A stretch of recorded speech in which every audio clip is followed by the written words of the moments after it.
Selamat datang kembali di mata kuliah atau materi kuliah online IT for HRM atau IT for MSDM, Manajemen Sumber Daya Manusia.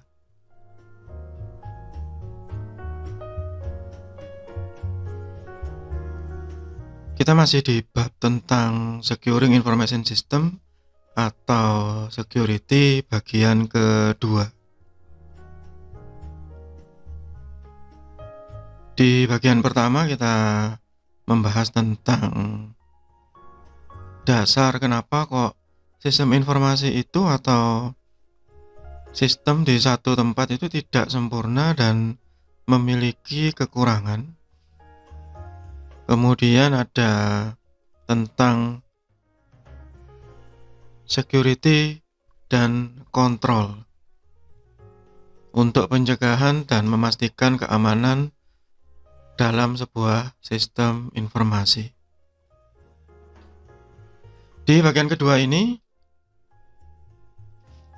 kita membahas tentang beberapa hal yang mungkin kalau bagi Anda yang bukan dari bidang IT ini sedikit teknis, tapi kita tidak membahas secara detail, hanya sekedar mengenal saja tentang jenis-jenis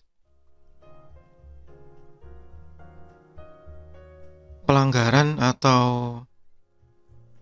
hal-hal yang bisa merusak sistem informasi. Yang pertama biasanya kita menemui yang namanya spoofing. Spoofing ini masih sering terjadi ya. Jadi Anda biasanya kalau yang punya email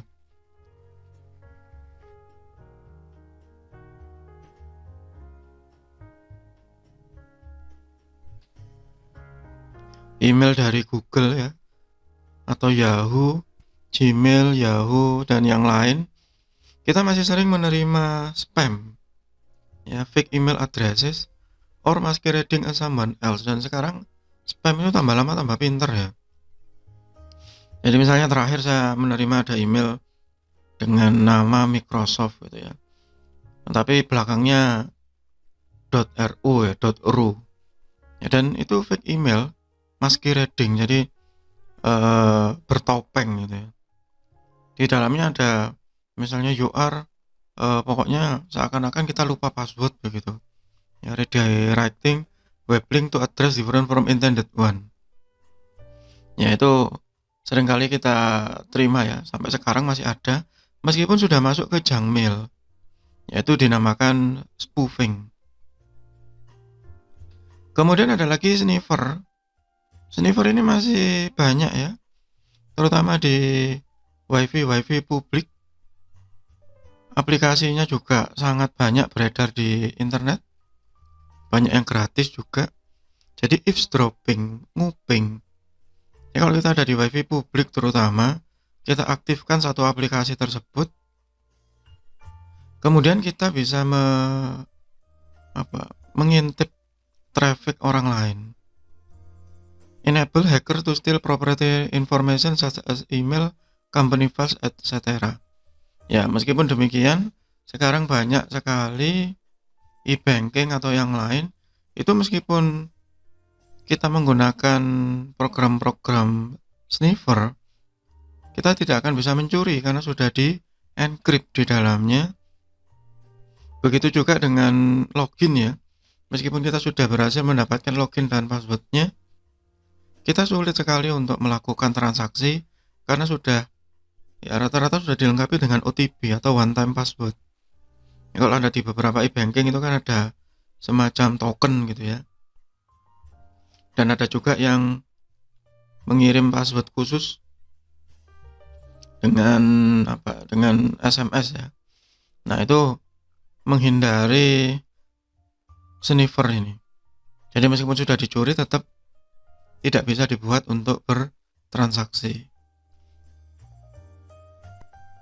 Kemudian yang lain ya, yang termasuk abuse, ada DOS, denial of service, flooding server with thousands of false requests to crash the network. Ini banyak sekali ya, masih seperti ini. Biasanya kalau untuk tempat-tempat yang ya servernya tanpa perlindungan yang proper atau tanpa security yang baik. Masih banyak itu kampus-kampus, sekolah-sekolah yang merasa, ah siapa sih mau nyuri data saya begitu, atau hanya menginstal firewall yang standar-standar, maka akan dilakukan DOS. Jadi seakan-akan ada ribuan user yang connect secara bersama-sama. Bahkan mungkin jutaan ya kalau sekarang itu DOS itu. Sehingga akhirnya server atau jaringannya crash. Dan pada saat crash, hang otomatis. Kalau pada saat itu ada yang menjaga ya nggak masalah sih. Tapi kalau pada saat itu yang menjadi admin sedang istirahat atau sedang cuti ya crash, hang otomatis tidak bisa beroperasi. DDoS, Distributed Denial of Service, nah ini lebih niat gitu ya daripada DOS. Jadi kalau DOS biasanya hanya satu komputer gitu ya menyerang. Kalau DDoS ini memang benar-benar dia kalau nggak punya server beneran ya dia nyewa banyak proxy dan menyerang bersama-sama. Sehingga waktu si server tadi sudah mengetahui ada DOS, kemudian melakukan tindakan preventif, ya maka dia akan menyerang lagi dan begitu terus menerus. Nah, di ruang lingkup kita itu sebenarnya abuse yang paling diperhatikan adalah ini,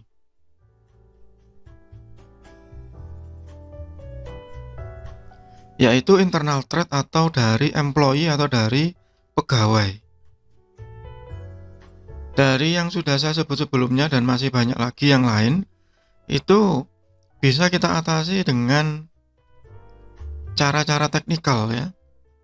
Jika sysadminnya memang baik, sysadminnya memang memiliki kapabilitas yang kuat ya, itu semua bisa dicegah.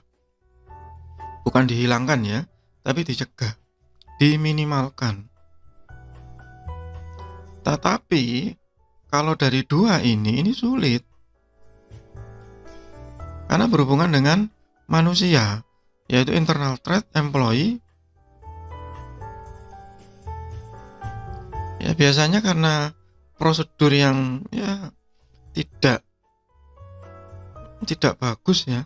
Contoh misalnya kasir, teller, customer service yang melakukan entry password. Ya, Anda bisa melihat mungkin ya di beberapa bank gitu ya, customer service itu keyboardnya kan ada yang miring begitu ya. Nah, pada saat mereka miring ini sebenarnya berbahaya. Kenapa? Karena pada saat mereka ngentri sesuatu segala macam, nah itu kalau customernya agak-agak nakal, itu bisa dibaca gerakan tangannya. Oh, passwordnya ini begitu. Kemudian seringkali juga customer service itu tiba-tiba meninggalkan customernya sendirian. Ya.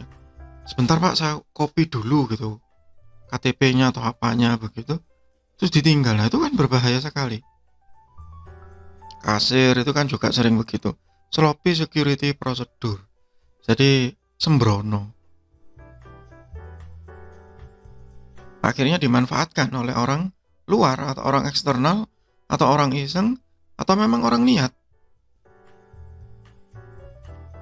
Atau social engineering, tricking employee into revealing their password by pretending to be legitimate member of the company in need of information.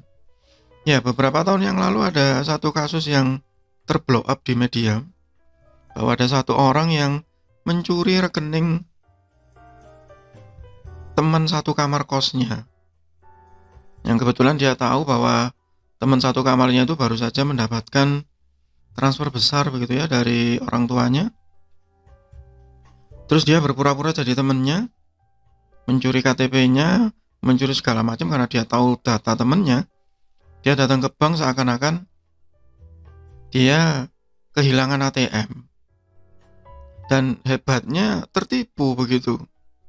Saya tidak menyebut bank mana, Tapi itu sempat ada di media ya, beberapa tahun silam.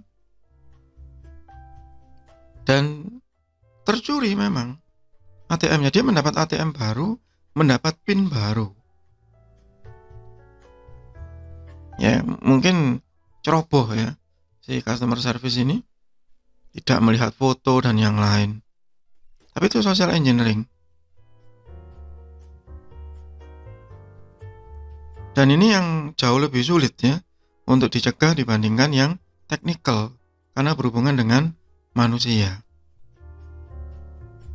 Yang saya ceritakan tadi itu termasuk identity theft ya. Jadi betul-betul paham dengan kondisi orang yang dicuri. Kalau hanya sekedar tahu user dan passwordnya sekarang masih sulit ya. Tapi kalau tahu sampai nama ibu kandung ya, kemudian tahu passwordnya yang biasa digunakan, nah itu sulit memang. Phishing, setting up fake website or sending email message, ini mirip seperti spoofing itu ya, tapi niat. Jadi dia membuat semacam website yang mirip-mirip begitu, sehingga orang seringkali percaya. Ya, beberapa hal ini yang masih sering terjadi seperti ini adalah website-website yang kemudian dibuat hoax ya sama orang-orang, sehingga beberapa orang yang dalam tanda kutip awam itu percaya bahwa informasi itu valid. Misalnya ada website berita Liputan 6, nah ini dia menjadi Liputan 9, nah begitu. Ada liputan6.com, dia membuat liputan6.xyz. Ya, itu kemarin ada itu teman saya yang share itu dari liputan6.xyz. Nggak tahu masih ada atau enggak itu ya websitenya. Dan yang disebar itu hoax. Dia percaya dan ngotot, ini Liputan 6 loh mas itu. Duh, ini lain pak, saya bilang. Ya itu phishing ya, itu masih hoax.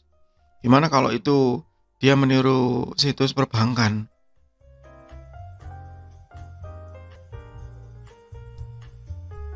Sehingga perlu dilakukan general control, software control, hardware control, computer operation control, data security, implementation, dan administratif. Ya, dan semua kontrol ini nanti akan mengarah ke policy dan prosedur. Jadi kebijakan yang harus dijalankan oleh semua karyawan, prosedur yang harus dipatuhi oleh pihak internal maupun pihak eksternal. Itu untuk sementara materi Securing Information System di bagian kedua. Kita akan ketemu lagi di bagian berikutnya untuk membahas tentang policy dan prosedur. Semoga bermanfaat. Tetap sehat, tetap semangat. Terima kasih.